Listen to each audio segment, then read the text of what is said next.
You know, we often get asked how to harvest, dry and store herbs. So here's our take on how to make the most out of your herb harvest. The woodier herbs like rosemary, thyme, bay and oregano are often the easiest to dry because they don't have a high moisture content. Sure, air drying may be a slow process, but we love it because it doesn't cost a thing and the herbs retain lots of their essential oils and flavour. Plus, how pretty do they look all hanging up?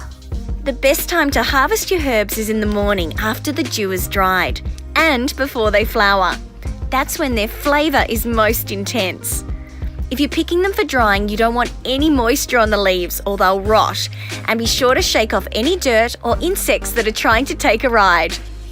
I always remove the lower inch or so of leaves, and you can save those for drying too. And then you just bundle all the stems together and tie them up with string. Just make sure you don't jam too many sprigs of herbs in there because you want some air circulation. Then hang the bunch to dry in a warm, airy spot away from direct sunlight. Or take a different approach and give your woody herbs a spell in the oven on low heat until they're nice and dry. I like to store the leaves whole, then just crush them before use to retain more flavour.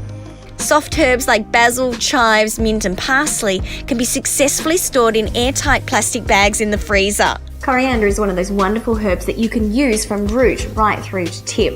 Now, if you're wanting a cut bunch like this to last a bit longer, just quite simply treat it like you would a bunch of flowers. So, freshly cut the ends and pop the stems in a glass of water. Just try not to submerge any of that foliage. And then, if you recut the stems regularly and change that water daily, you'll get a lot more out of it.